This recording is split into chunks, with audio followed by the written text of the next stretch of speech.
बहुत बड़ा मिस्टेक भाग लो गया। ढेर चालाक आदमी ना। अब देखिए महंगा पलंग ये है, पलंग उतरा बेटे के रूम में लगेगा, सोफा सेट उतरा बेटे के रूम में निकलेगा, और कुर्बान जो सारा सामान बेटे के रूम में निकलेगा, और टीवी आई बेटे के रूम में लगेगा। मांगा बाप। अच्छा बाप का इंतकाल हो गया, मौत की कोई गारंटी है? मौत की कोई गारंटी नहीं। बाप का इंतकाल हो गया, अब दुनिया के अंदर में ये टीवी चलती रहेगी, इसमें फिल्में देखते रहेंगे इनकी औलादें, लोग तस्वीरें देखते रहेंगे, फिल्में देखते रहेंगे। कब्र में ठोकैया कौन खाएगा? बेटा खाएगा कि बाप खाएगा? तो हम ऐसी गलती क्या करेंगे भाई? फायदा है भाई, हम ऐसी गलती क्यों करेंगे भाई? निकाह मुझे करनी है, अपने बेटे के लिए बहू लानी है, तो कुर्बान जाओ। हाँ भाई, आप अब लड़की को पसंद करो, लड़की को देखो, इंशाअल्लाह ये कहो कि हमें कुछ नहीं चाहिए। अरे देखिए मौलाना अशरफ अली थानवी रहमतुल्लाह अलैह फरमाते हैं कि जहेज के मुतालिक जो फरमाया आपने कि अगर कोई जहेज अपनी मर्जी से दे दे, देना चाहिए? अपनी मर्जी से अगर कोई दे, हैं? ग्राम में कोई गुनाह नहीं होना चाहिए। बोला हम मांग लो जी कहेगी ना ना ना, वो तो अपनी मर्जी से दिया है, फिर भी ना लो। थानवी रहमतुल्लाह अलैह फरमाते हैं कि अगर कोई अपनी मर्जी से जहेज दे फिर भी ना लो, इनकार कर दो, हमें तुम्हारी जहेज नहीं चाहिए, हमें तुम्हारा माल नहीं चाहिए, तुम्हारी दौलत नहीं चाहिए, तुम बेटी सिर्फ दे दो। बात समझ में आ रही है ना? एक तिनका तक ना लो। अच्छा बाराती, यहां बाराती के सिस्टम है क्या? बाराती का गाड़ी भर के जाता है, सब इंटरनेशनल फकीर है सर, जबकि इसका कहीं सबूत है कोई है बारात का? भाई बेटी वाले के यहाँ खाना जाकर बेटी वाला तो हाथ जोड़कर खड़ा हो जाता, नहीं हमरो खानदान बहुत बोरोज गए, सुन लो 200 आदमी बाराती है, तो हम खानदान बड़ा है तो अपने घर में खिलाओ। इसका हुक्म है बेटी वाले की यहाँ बारात गाड़ी भर भर कर लेकर जाएगा, जाकर वहां पर फरमाइश करके खाएगा, ये खाना जायज नहीं है तुम्हारे लिए। इसलिए होना तो ये चाहिए कि आप बारात लेकर जाएं, अल्हम्दुलिल्लाह 5-10 आदमी जाएं, सुन्नत तरीके पर आप निकाह करें, निकाह के बाद अब बेटी वाले की मर्जी है कि वो आपको शरबत पिला दे, चाहे पानी का एक घोट पिला दे, वो अखलाक के मुताबिक ना भी पिलाए तो आपका कोई हक नहीं बनता कि उसके घर में रुकने का।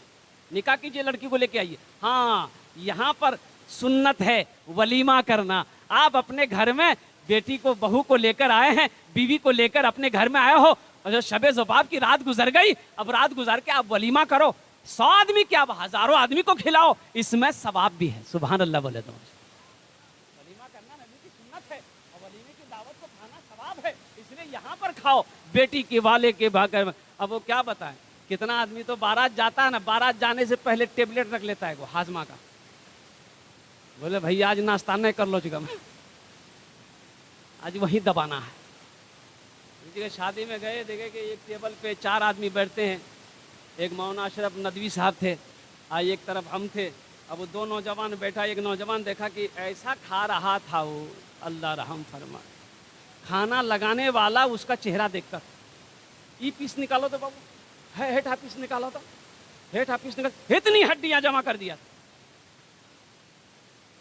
हम लोग देखते रह गए कि या अल्लाह ये जा कहां रहा, ये जा कहां रहा है, भेज कहां रहा है। जब हाथ रोक दिया तो हम लोगों ने कहा कि बेटा और ले लो, बोला नहीं हजरत मेरी तबीयत अलील है, तो तबीयत अलील में ये आलम है, और तबीयत सही होती तो क्या होता। इसलिए मेरे भाइयों मेरे नौजवानों, जहेज तो लड़की वाला, वो लड़की वाला बेचारा बोला कि भाई मेरी लड़की आपको पसंद है, तो बेटे को भी आपकी पसंद है, तो आप जहेज में क्या लेंगे बता दीजिए। तो लड़के का बाप बोला कि देखिए हमको जहेज कुछ नहीं चाहिए, आपकी लड़की हमको पसंद है, लड़का से पूछ लीजिए, वो ब्याह वो करेगा, निकाह वो करेगा, वो जहेज लेगा कि नहीं लेगा। तो लड़का से पूछा कि बेटा जहेज में क्या लेगा, टाइटन की घड़ी लेगा या सोनाटा घड़ी लेगा, टाइटन की घड़ी लेगा या सोनाटा घड़ी लेगा। तो लड़का संस्कृत में बोला ना, बोला की बोले जो भैया ये तो ना बोले जी, हाँ वो बोले जी। उसके साथ में जो आदमी आया था वो बोला कि फिर पूछो, संस्कृत में बोल रहा। तो पूछा बेटा क्या लेगा, फ्रिज लेगा फ्रिज। लड़का बोला ना। बोला भाई क्या बोल रहा है। बोला फिर पूछा, बोला बेटा क्या लेगा, वॉशिंग मशीन लेगा वॉशिंग मशीन। लड़का बोला ना। ये लड़की वाला गुस्सा आया, बोला खुल के बोलो क्या लेगा, समझ में बात नहीं आ रही है। तो लड़का बोला या मा। बोलो बात समझ में आ गई, ये भी लुटेरा है, ये भी जहेज का लालची है, ये जहेज लेगा। इसलिए नौजवानों तौबा करो, तौबा करो कि इंशाल्लाह ना जहेज लेंगे ना जहेज देंगे। इंशाल्लाह कितने नौजवान तैयार हो, हाथ उठाओ, ना जहेज लेंगे ना जहेज देंगे इंशाल्लाह। आज जो ले लिए हैं वो रिटर्न नहीं होगा।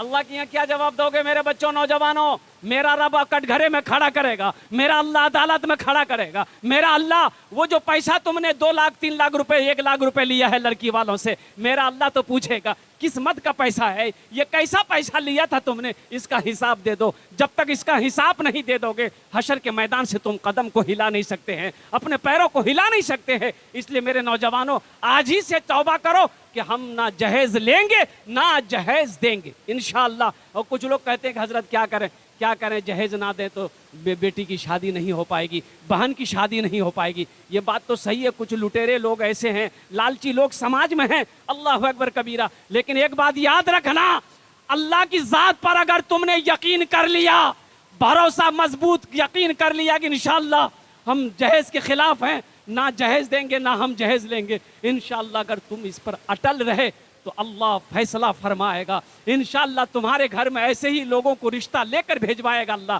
जो जहेज का मुखालिफ होगा, जो जहेज लेने वाला नहीं होगा। इंशाअल्लाह ठीक बेटी का रिश्ता इंशाअल्लाह अल्लाह इंतजाम फरमा देगा। कर लो, इन्नमल अमालु बिन्नियात, अमाल का दारो मदार नीयत पर है। अल्लाह के रसूल जनाब मोहम्मदुर रसूलुल्लाह सल्लल्लाहु अलैहि वसल्लम ने जो इरशाद फरमाया है, का हज़रत फ़ातिमा ज़हरा रदी अल्लाह ताला अन्हा का जो निकाह हुआ हज़रत अली रदी अल्लाह ताला अन्हु के साथ में, और कुर्बान जाओ मुअज़्ज़ज़ सामीन किराम, क्या जहेज़ था, क्या जहेज़ था। वो लकड़ी का एक प्याला, खजूर की एक चटाई, वो 2 तकिए, यही तो जहेज़। हम तो कहते हैं कि अपनी बेटियों को जो सबसे बड़ा जहेज दो वो अच्छी तालीम दो, तरबियत दो। और इंशाअल्लाह नौजवानों देखना, जिस घर के अंदर में दीनदारी होगा, जिस लड़की के अंदर में दीनदारी होगा, और देखना इंशाअल्लाह उसको अपनी बीवी बना कर लाओगे ना, इंशाअल्लाह वो एक अच्छी बीवी साबित होगी, एक अच्छा साथी बनेगा, एक अच्छा दोस्त बनेगा। और इंशाअल्लाह अल्लाह ताला उस बीवी के कदम की वजह से तुम्हारे घर में रोजी में अल्लाह ताला बरकत पैदा फरमा दे। अल्लाह के रसूल सल्लल्लाहु अलैहि वसल्लम फरमाते हैं निकाह करो, निकाह में बरकत है, निकाह में खैर भी है, निकाह में बरकत भी है, निकाह में खैर भी है। नौजवानों से कहते रहे शादी नहीं करवाओगी, हो उम्र भाग लो, जो कब करवो, बूढ़ा में करवाओगी। बोले क्या करें, कमाई ये नहीं है, रोजी रोटी नहीं है, कोई कारोबार नहीं है, ब्याह कैसे करेंगे। अल्लाह कहता है तुम निकाह करो, तुम निकाह करो, निकाह में बरकत है, तुम निकाह करो। आइए कहता है पहले कारोबार करेंगे तब निकाह करेंगे। अल्लाह कहता है कि पहले तुम निकाह करो फिर कारोबार करना, देखना कारोबार कैसा बढ़ता चला जाएगा, रोजी बढ़ती चली जाएगी, अल्लाह रोजी को कुशादा कर देगा, बढ़ा देगा। नबी के सुन्नत के मुताबिक निकाह तो करके देखो, निकाह तो करके देखो। एक मर्द कैसे शादी कर सकता है? अच्छा 4। एक आदमी ऐसे ही जुमेरात के दिन इरादा कर लिया कि हम दूसरी निकाह करेंगे, दूसरा निकाह करेंगे चाहे जो हो जाए। बीवी को पता चल गया, बीवी को पता चल गया ये हूर का चक्कर में है। बोला अच्छा ठीक। एक नींद की टेबलेट बीवी उसको खिलाई जुमेरात के दिन, और जुमा को निकाह करना था इसको। जुमा सोया, शनिचर सोया, एतवार को नींद खुली इसकी, और जल्दी से उठा, बाथरूम गया, नहा के निकला, कपड़ा पहनने लगा, बटन लगाने लगा। बीवी बोली कहाँ जे जाओ? बोले जुमा पढ़े ली। बोला जुमा नहीं एतवार है। का इरादा किया आप निकाह का, दूसरा निकाह का इरादा छोड़ दीजिए। अभी तो एक टेबलेट खिलाए, 3 दिन बाद उठे, अब की बार ऐसी टेबलेट खिलाएंगे कयामते में उठिएगा। बोला नहीं नहीं करवा भैया।